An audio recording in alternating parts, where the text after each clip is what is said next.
ఢిల్లీని ఒక్కసారిగా ఉలిక్కిపడేలా చేసిన ఎర్రకోట సమీపంలో జరిగిన భారీ కారు పేలుడు ఘటనలో ఇప్పుడు కీలకమైనటువంటి పరిణామం చోటు చేసుకుంది. దీనికి కారణమైన ప్రధాన సూత్రధారిగా భావిస్తున్న వ్యక్తి డాక్టర్ ఉమర్ మహమ్మద్ తొలి ఫోటోను దర్యాప్తు సంస్థ విడుదల చేసింది. అయితే అతడు ఈ పేలుడులో మరణించాడా లేదా పరారులో ఉన్నాడా అనే విషయం ఇంకా స్పష్టత అయితే లేదు.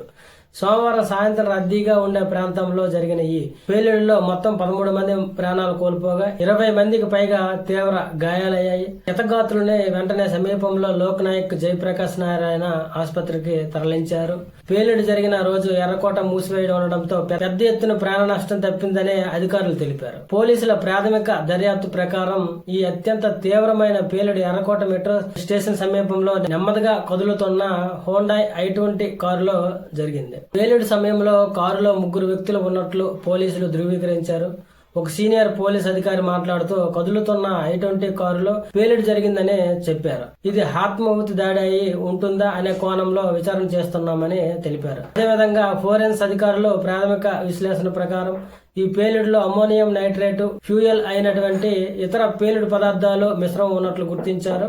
ఈ ఘటన జరగడానికి కొన్ని గంటల ముందే జమ్మూ కాశ్మీర్, హర్యానా, ఉత్తరప్రదేశ్ పోలీసు బృందాలు షరీఫాబాద్ లో ఓ కాశ్మీర్ వైద్యుడి అద్దె ఇంటి నుండి సుమారు 360 కిలోల అనుమానాస్పద అమ్మోనియం నైట్రేట్ ను, భారీ ఆయుధాలను స్వాధీనం చేసుకున్నారు. డాక్టర్ ఉమర్ మొహమ్మద్ ఫోటో విడుదల కావడంతో దర్యాప్తు కొత్త మలుపు తిరిగింది.